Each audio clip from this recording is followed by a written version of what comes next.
上讲谈到，在宣帝的步步为营之下，霍家人不得不面对一个艰难的抉择：要么退一步，海阔天空，宣帝要的只是皇帝的权柄，不至于夺了霍家的富贵；要么舍得一身剐，敢把皇帝拉下马，趁着基本实力还在，索性赌一把大的。按说退一步确实是一个好的方案，但问题是，宣帝既然绕开了霍山统领的尚书部门，可以直接听取各种意见，这样一来，当年许皇后的死因之谜也就渐渐清晰起来，只是还没有真凭实据罢了。不难想见的是，一旦这件事被查得水落石出，就算霍家人愿意退一步，甚至多退几步，宣帝也不可能饶过他们。不动声色间，宣帝又进了一步，将霍光的女婿范明友调任为光禄勋。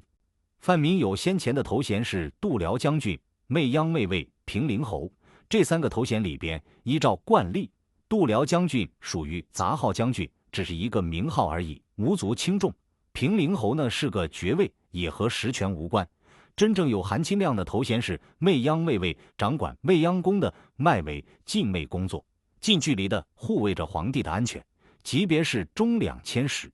这个位置太关键了。如果霍家人真的发动政变的话，只要有范明友打配合，宣帝就真的很危险了。更要命的是，范明友这个度辽将军突破了以往杂号将军的惯例，进入了重号将军的序列，位次低于大将军、车骑将军，高于前将军、后将军，佩戴金印紫绶。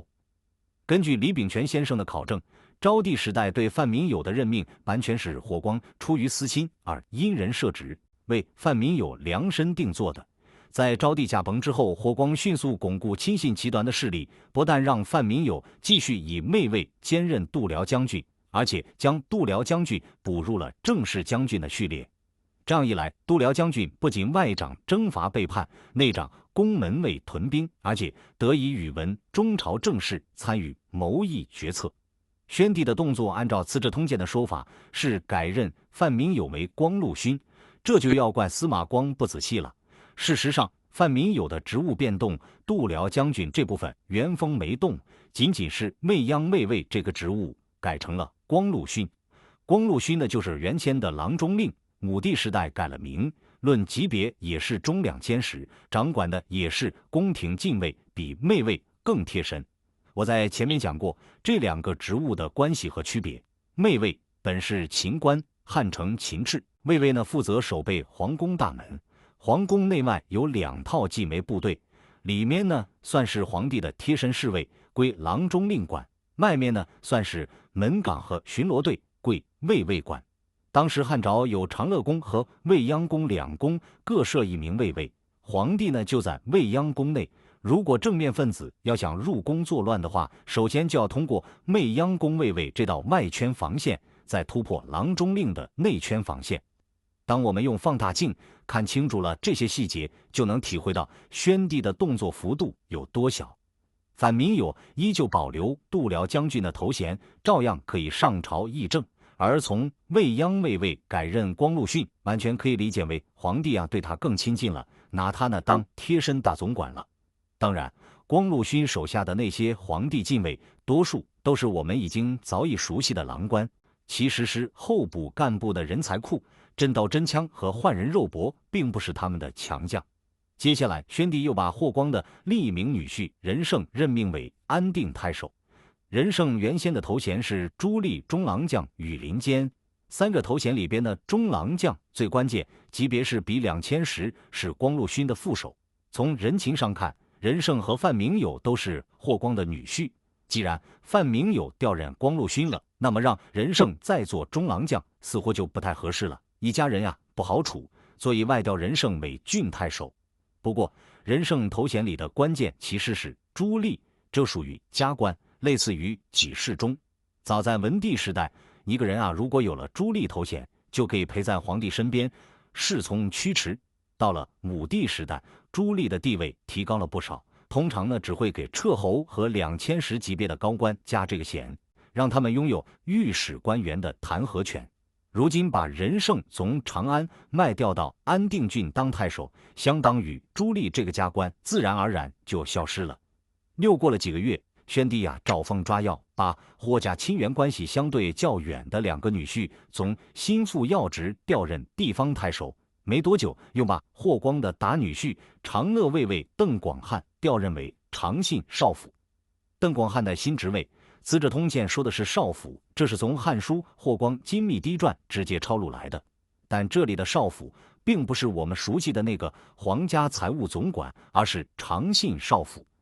长信少府原来叫长乐少府，顾名思义，管理的是长乐宫的宫廷内务，而长乐宫是皇太后的住处，现在是上官太皇太后的住处，所以长乐少府或者长信少府相当于皇太后或者太皇太后的大管家。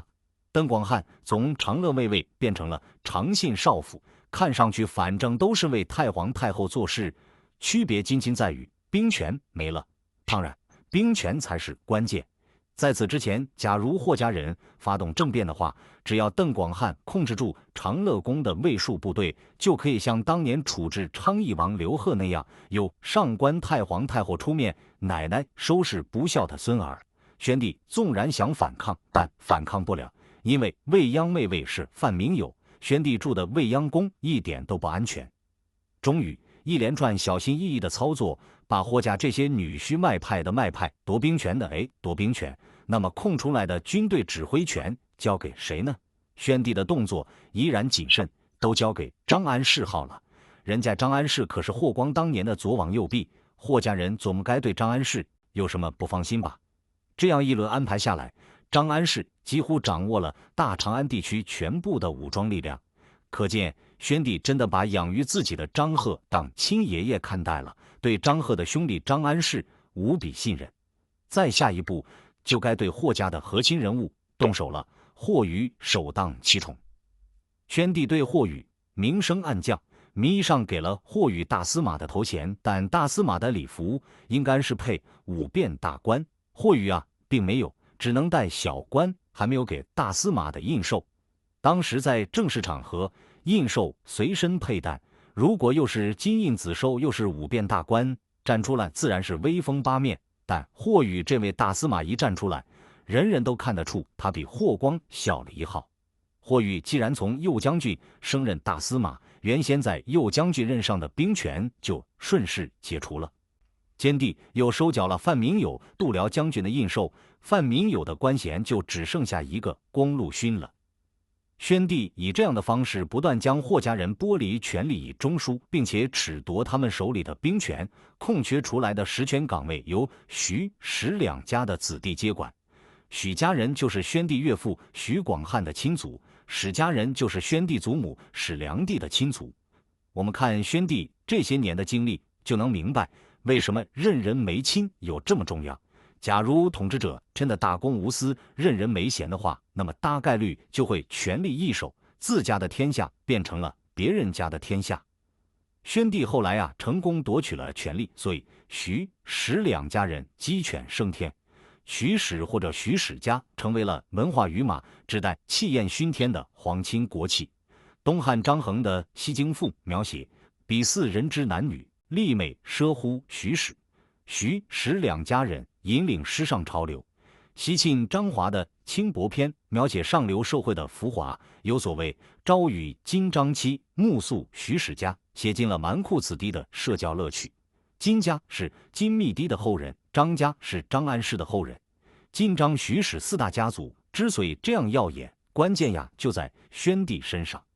权力斗争虽然暗流汹涌，危机四伏，但常规的朝政到底还在运行着。当时最严峻的社会问题，应该就是武帝时代酷吏政治的后遗症了。宣帝不是在广开言路吗？于是司法系统里的小干部陆温书给宣帝上书，希望朝廷可以扭转这种风气。陆温书的这篇奏书在后世很出名，《古文观止》做了收录，题目叫《陆温书上德缓刑书》。以今天的眼光来看，陆温书有着很高明的话术，先拿春秋大义当旗帜，然后给出统计数字，说秦朝有10个重大事务，汉朝已经解决掉了其中的9个，就只剩下最后一个了。话说到这个份上，宣帝只要还是正常人，就会很有动力去了解并解决这个失误，力争十全十美。陆文书说的这个唯一的失误，其实就是酷吏政治。陆文书作为法律系统里的内部人士，无论见解是对是错，至少就当时的死刑判决给出了一个虽然宽泛，但在数量级上应该可靠的数字：每年被判死刑的有几万人。那么问题来了，真有这么多该死的人吗？如果没有的话，法官为什么会那么积极地批准死刑呢？我们下一讲再见。